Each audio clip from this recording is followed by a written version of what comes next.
तो आज 26 जनवरी गणतंत्र दिवस के रूप में मनाने के लिए हम लोग अपने पब्लिक कोचिंग सेंटर में एकत्रित हुए। जैसा कि आप सब जानते हैं कि हम लोग झंडोत्तोलन कर चुके हैं और प्रोग्राम का समय जो था, सांस्कृतिक कार्यक्रम का जो समय था, वो समय 10:30 बजे से था। लेकिन स्कूल वाले बच्चे जो यहाँ पे भी भाग लिए हुए हैं वो स्कूल में चले गए थे, इसलिए हम लोग को थोड़ा वेट करना पड़ा और डिले हुआ।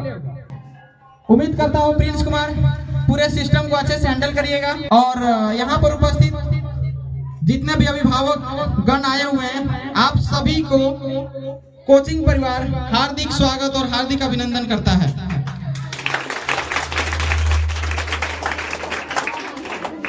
तो आज आप हमारे पीछे देख रहे हैं, कुछ लिखा हुआ है आदर्श समाज निर्माण जागरूकता अभियान लिखा हुआ है। देखिए, हम जब भी क्लास लेते हैं तो हर वक्त हम इस चीज पे विशेष ध्यान देते हैं कि जो हम बच्चों को पढ़ा रहे हैं वो पढ़ाई उस बच्चे के सर्वांगीण विकास में किस प्रकार से मदद करता है। अब जो है सर्वांगीण विकास क्या होता है, तो सर्वांगीण विकास ये होता है कि जैसे एक बच्चा है, उस बच्चे के जन्म से लेकर उसका जो भी शिक्षा लेवल, शिक्षा स्तर धीरे धीरे ऊपर की ओर उठ रहा है और वो जब तक कामयाब नहीं हो जाता है तब तक उसके शरीर का पूरी तरीके से जो डेवलपमेंट की प्रक्रिया है, उस प्रक्रिया को वह सुचारू रूप से पालन कर रहा है और अपने अनुशासन को भूल तो नहीं गया है। इन सभी चीजों पे कोचिंग परिवार पूरा ध्यान देता है। यहाँ पे जितने भी शिक्षक हमारे पास हैं अभी, वे सभी शिक्षक बच्चों के सर्वांगीण विकास पर बल देते हैं। जैसे अगर कोई बच्चा छोटा है, अगर वो बच्चा छोटा है तो छोटे से उसको कैसा गाइडेंस मिला है घर से, कैसा नहीं मिला है, उसका घर के आसपास का वातावरण क्या है, इन सभी चीजों को सबसे पहले हम लोग उसको परिचय लेते हैं। परिचय लेने के बाद फिर क्या करते हैं कि उस बच्चे के वातावरण के बारे में जानने के बाद हम लोग अपने कोचिंग से एक उसके लिए वातावरण तैयार करवाते हैं उसके घर पे, और उसी वातावरण के अनुसार वो बच्चा आगे बढ़ता है। लेकिन हमें ये देखने को मिलता है आज से नहीं, करीब 3 सालों से, कि इस क्षेत्र के गार्जियन सक्रिय नहीं है। बच्चों के मन में जो उत्सुकता भी है उसे भी गार्जियन ढा देने का काम करता है। मतलब गार्जियन, देखिए, अगर एक बच्चा को हमें आगे करना है तो उसके लिए सबसे पहला इन्वायरमेंट तैयार करना होगा जो कि घर से उसको मिलेगा। तो सबसे पहले अभिभावकों से ये गुजारिश है कि बच्चों को आप घर पे एकदम फ्रेंडली तरीके से, दोस्ती के नाते से एकदम बढ़िया एक तरीके से शासन भी, और एक बोलते हैं ना कि एक कठोर भी होना चाहिए घर का शासन और कोमल भी होना चाहिए। तो कठोरता आपके डिसिप्लिन में होना चाहिए, और बच्चों से जब बात करिए तो प्यार से बात करिए और उसे प्यार से समझाइए कि तुम्हें क्या करना है, क्या नहीं करना है। बच्चों पे आप अपना समय देने का प्रयास करिए। जब आप अपने बच्चों को समय देने लगिएगा तब ये बच्चे इतने भी बुरे नहीं होते हैं और इतने भी बिगड़े हुए नहीं होते हैं। अगर ये थोड़ा बहुत गलत ट्रैक पे जाएंगे भी तो आप इनके भविष्यवाणी अगर ये कर दीजिए कि नहीं, आप ऐसे गलती करोगे तो इस प्रकार से गलत ट्रैक पे जा सकते हो, फिर वो सोचेगा कि नहीं, हमारे माता पिता बचपन से ही हमें सिखा दिया है कि जैसे जैसे हम बड़े होंगे हम गलत ट्रैक पे जाएंगे, तो इस ट्रैक से बचना कैसा है, आप घर से थोड़ा सा प्रयास करिए। उसके बाद अगर वो बच्चा घर से पूरी तरीके से डिसिप्लिन्ड होगा और डिसिप्लिन्ड होकर अगर वो क्लास में आता है तो वो पढ़ाई पे भी बल देगा, और जैसे जैसे वो पढ़ाई पे बल देगा तो उसके जो एक थ्योरिकल ज्ञान होता है और एक नैतिक ज्ञान होता है। तो थ्योरिकल ज्ञान उसको क्लास में सैद्धांतिक मिल जाता है, स्कूल से भी मिल जाता है। क्या करते हैं कि नैतिक शिक्षा पे जबरदस्त तरीके से बल देने का हम लोग काम करते हैं। और ये नैतिक शिक्षा जो हमारा होता है वो सिर्फ इस क्षेत्र के बच्चों के लिए ही नहीं होता है, ये उस माइंडसेट को बिल्ड करता है। अभी अगर जो भी बात अभी हम आगे अभी बहुत कुछ बताएंगे, जो बच्चों को बताएंगे वो उस लेवल से बच्चों में बिल्ड होगा जो इनको राष्ट्र लेवल पे सोचने के लिए मजबूर करेगा। इसलिए आज जो भी हम बात बताएंगे, ये बात हम बताएंगे सिर्फ राष्ट्र लेवल पे, और आप लोग को भी राष्ट्र लेवल पे सोचना है, क्योंकि हम लोग यहाँ देशभक्ति करने आए हैं। क्या करने आए जी? देशभक्ति करने आए हैं। अवस्था से एक उम्र में भी अवस्था और क्लास में भी अवस्था के हिसाब से हम लोग बात करते हैं। जितने भी विद्यार्थी हमें सुन रहे हैं, थोड़ा डिसिप्लिन होकर 10 से 20 मिनट आप लोग सुन लीजिए, ध्यान से सुनिएगा, ठीक है? और यस नो में रिप्लाई करिएगा। समझ आ गया? चलिए देखिए, जब आप पहली कक्षा में जब आपका एडमिशन हुआ होगा ना, वो आपका एज 6 साल होगा। आप जब पहली कक्षा में जब एडमिशन लेते हैं तो आपका एज कितना होगा? 6 साल होगा। उसके बाद आपका प्राइमरी स्कूल में एडमिशन होता है।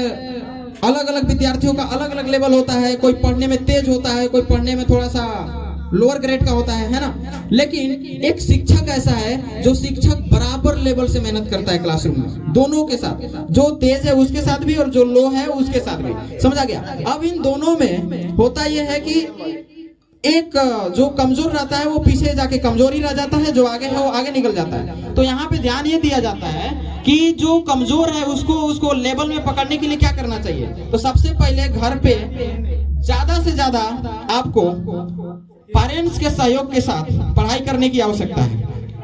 समझ आ गया? पेरेंट्स के सहयोग के साथ पढ़ाई करने की आवश्यकता है। अब यहाँ पे बात ये आती है कि जो पेरेंट्स बिल्कुल भी नहीं पढ़े हैं वो कैसे पढ़ा सकते हैं अपने बच्चों को। तो वहां पे उनको पढ़ाने के साथ साथ, देखिए पढ़ा तो नहीं सकते, बात खत्म, लेकिन वो अपने बच्चे को गाइडेंस जरूर कर सकते हैं, गाइडिंग कर सकते हैं ना जी, मार्गदर्शन तो कर सकते हैं ना। तो जब वो मार्गदर्शन करते हैं तो वो बच्चा को पता चलता है कि नहीं मेरे पीछे कोई पावर ब्रेक है। समझ आ गया कि मेरे जो सिस्टम है, मेरा जो बॉडी है, उस बॉडी में कोई ना कोई पावर ब्रेक काम कर रहा है। अगर हम कुछ भी इधर उधर करते हैं तो हमारा पावर ब्रेक हमको क्या करेगा? रोकेगा। समझ आ गया? ठीक है। अब जैसे जैसे बच्चा आगे बढ़ता है तो देखिए यहाँ पे सबसे बड़ी चीज आती है जिसको कहते हैं संगति। क्या कहते हैं उसको? संगति। संगति को ही कहते हैं संग गति। क्या कहते हैं? संग गति।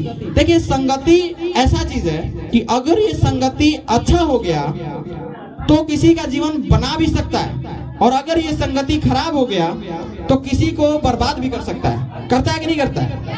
आज अगर आप देखते हैं अपने एनवायरनमेंट में तो 90%, अरे 90 कुछ कम हो रहा है, इससे और प्लस जाओ, 95% जो जनसंख्या है वो ज्यादातर निगेटिव है। आपके एरिया की बात कर रहे हैं।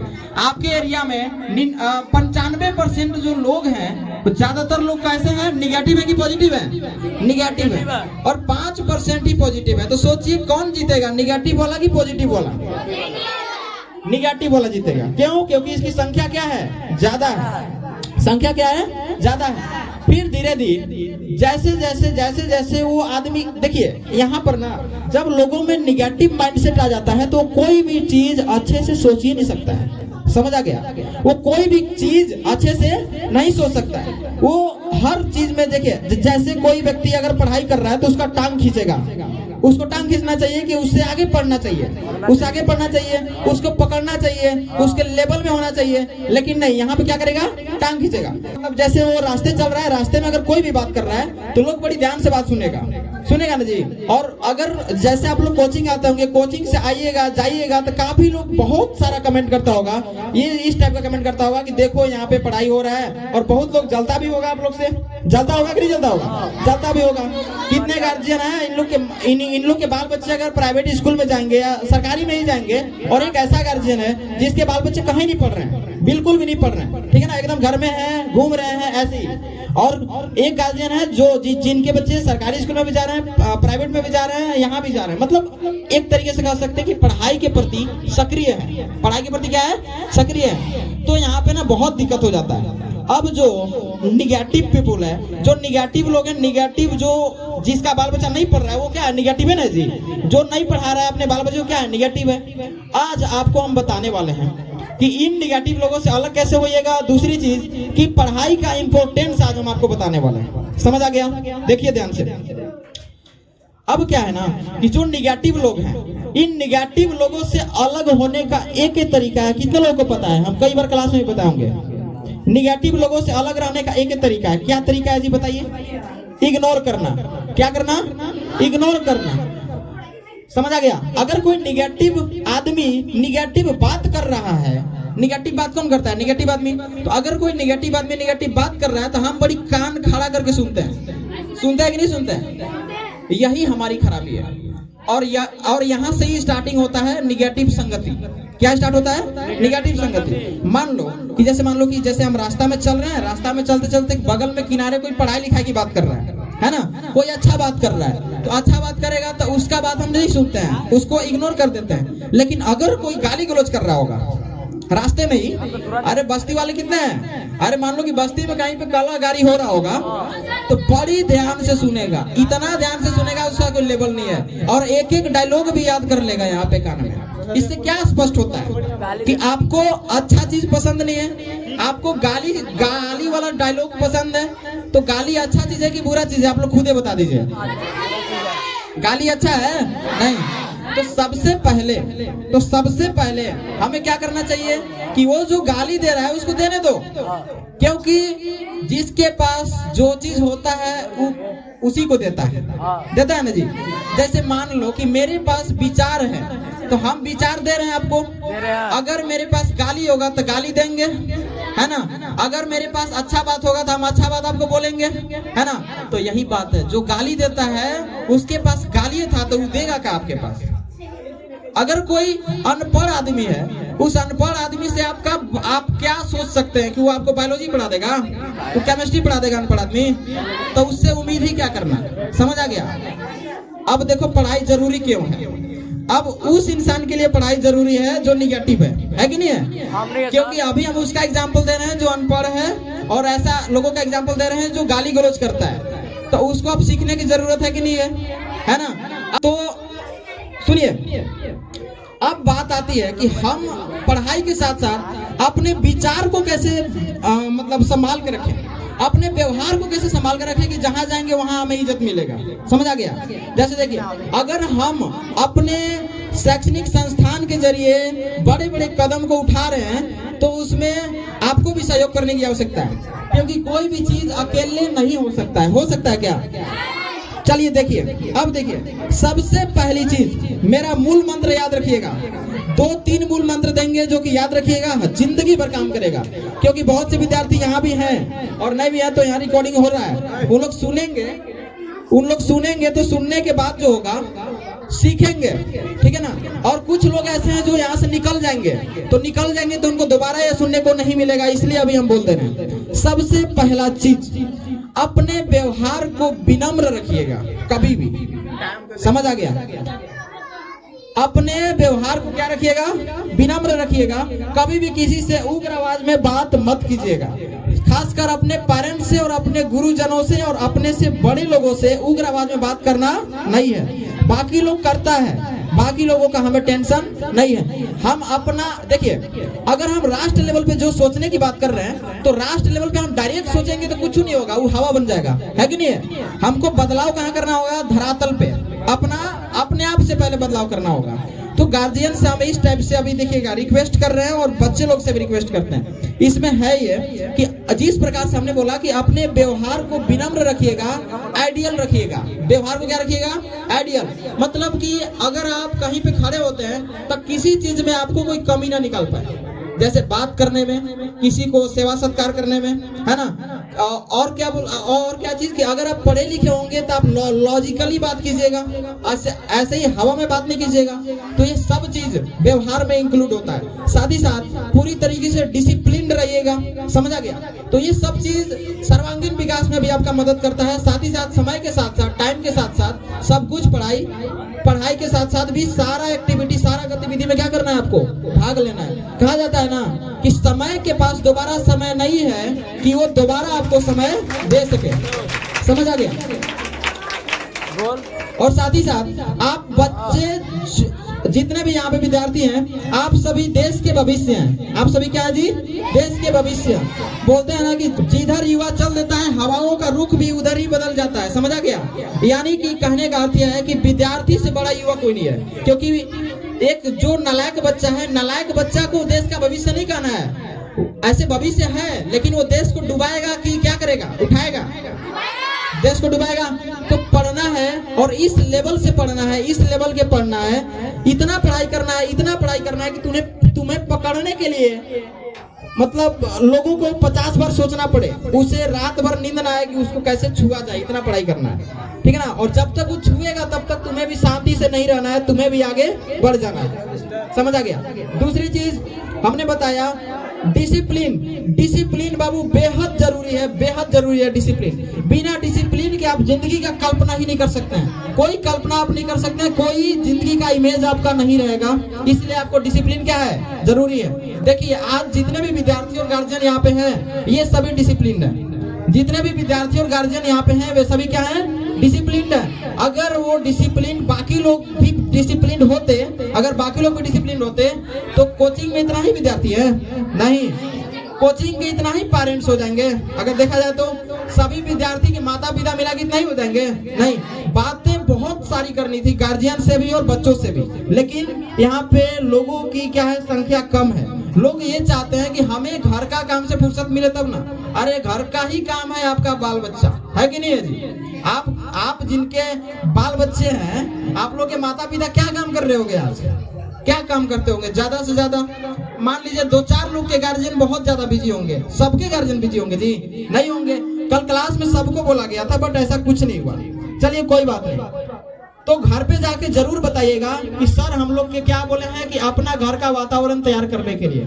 जैसे सबसे पहला चीज कि आपको हम सुबह से शाम तक शॉर्ट में दिनचर्या बता देते हैं। सबसे पहले क्या करना चाहिए, गार्जियन है ना इसलिए गार्जियन के साथ अभी बता दे रहे हैं आप लोग के। देखिए सुबह उठते उठते देखो घर का इन्वायरमेंट तैयार कैसे होगा, तो उसको तैयार करने का सिंपल सा फॉर्मूला है और ये फॉर्मूला अभी से अप्लाई करो, इसके लिए याद करने की जरूरत नहीं है। सबसे पहला चीज, सुबह में उठते उठते कितने लोग घर में अपने से बड़े लोगों को पैर छूते हैं?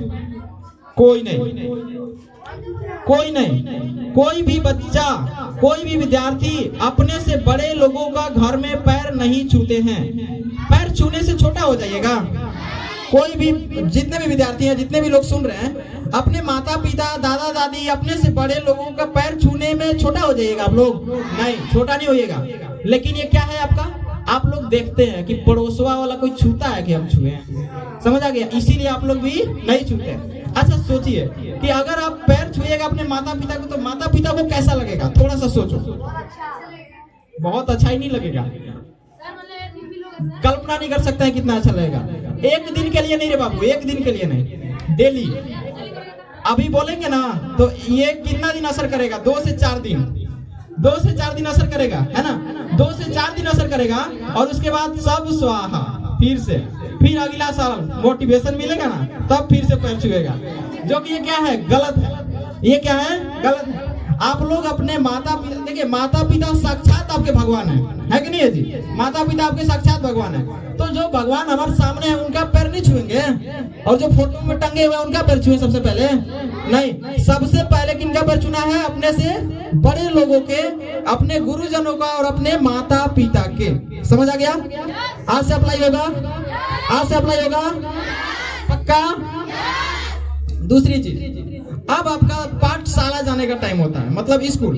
विद्यालय से पहले कुछ लोग का कोचिंग होता है, कुछ लोग का बाद में होता है। विद्यालय में भी जाते हैं तो कुछ लोग, अगर शिक्षक पढ़ा रहा है तो आप लोग पढ़ाई करते हैं, लेकिन अगर नहीं पढ़ा रहा है तो आप लोग पढ़ाई नहीं करते हैं। यही तो गलती है।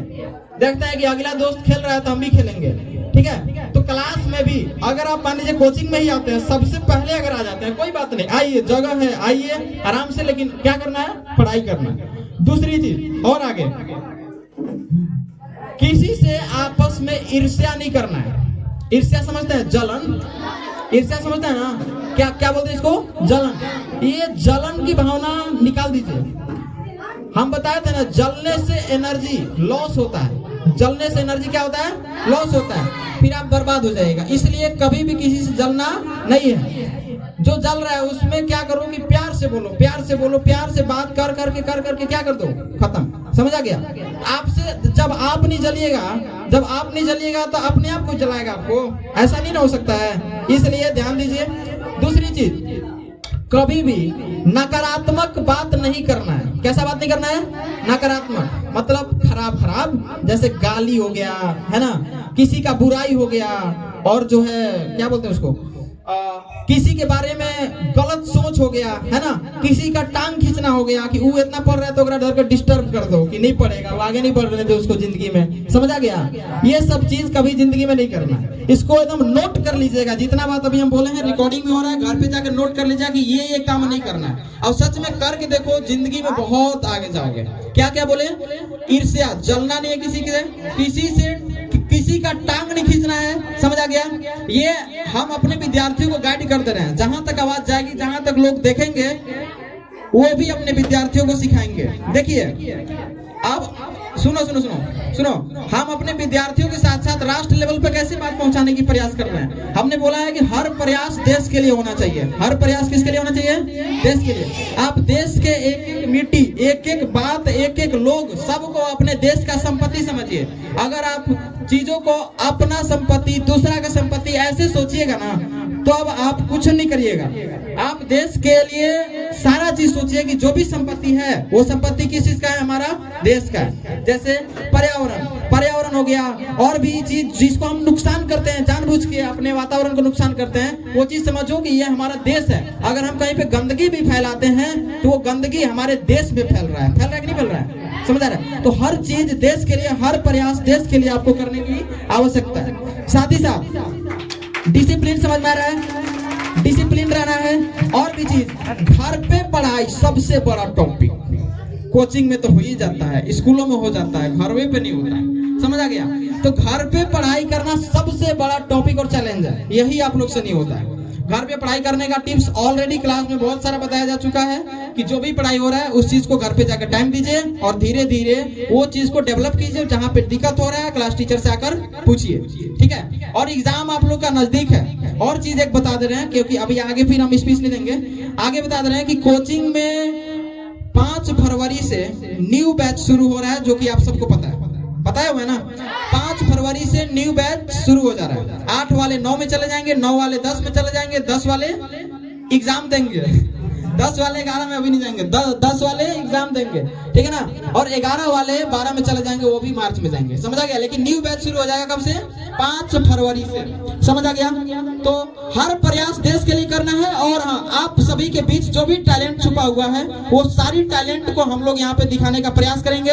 और जो भी टैलेंट आप में है, अंदर में छुपा हुआ है, अगर आपको कहीं पे मौका नहीं मिला है, कोई बात नहीं, यहाँ पे हम हैं। दूसरी चीज, अब अलग थोड़ा सा मुद्दा चेंज करते हैं थोड़ा सा।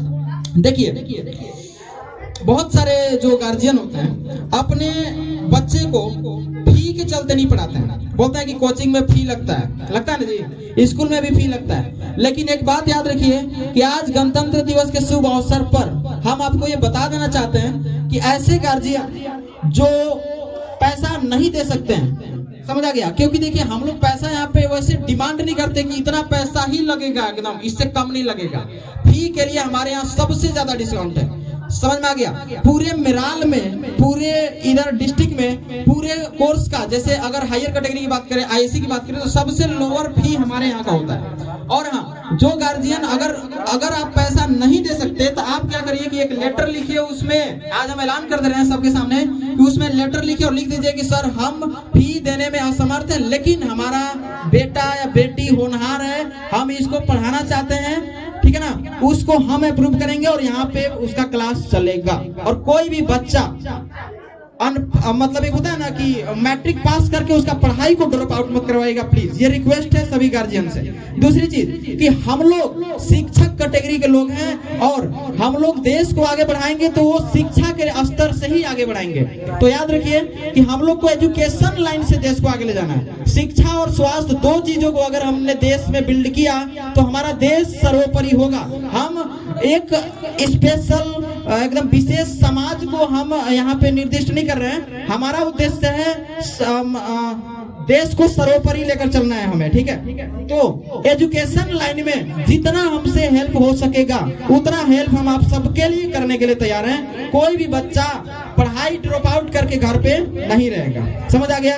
अगर किसी को किसी प्रकार का कोई भी दिक्कत है, वो भी पढ़ाई लिखाई के मैटर में, वो सीधा हमारे कोचिंग में आएगा और आकर हमसे अपना समस्या को बताएगा और सारे समस्याओं का निदान हम लोग करेंगे।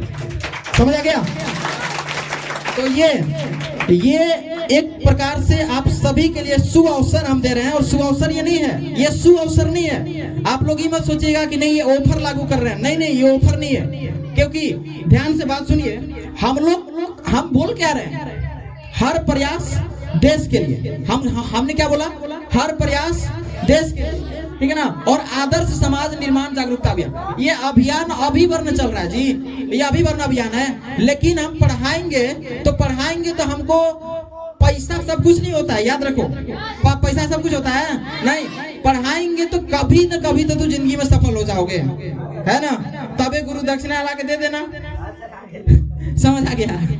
समझ आ गया, कोई दिक्कत नहीं है। देखिए विद्यार्थियों में अलग अलग प्रकार का टैलेंट होता है, सभी टैलेंट को हम लोग निकालने का प्रयास करेंगे जो एजुकेशन लाइन से जुड़ा हुआ है, समझ आ गया। और एक आदर्श विद्यार्थी और शिक्षित व्यक्ति ही देश को आगे लेकर जा सकता है। आप देख रहे हैं देश में किस प्रकार का ढकोसला है। ढकोसला जानते हैं, अंधविश्वास, ये सब चीजें ना, ये अंधविश्वास पैदा कैसे हो सकता है? क्योंकि जब आपके पास आंख रियल वाला है, ये आंख रियल वाला है ना, तो रियल वाले चीजों को आप देख क्यों नहीं पा रहे हैं? तो जब आंख रियल वाला है तो रियल वाले चीजों को देखने के लिए आपको रियल वाला चीज पता भी तो होना चाहिए।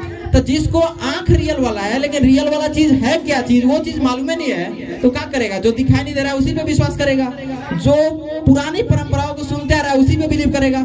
जब तक तुम पढ़ाई नहीं करोगे तब तक तुम वास्तविक चीजों के बारे में जानकारी प्राप्त नहीं कर सकते हो। समझ में आ गया? चलिए और बाकी बातें बाद में करते हैं। इतना ही बोलकर हम अपनी वाणी पर विराम देते हैं।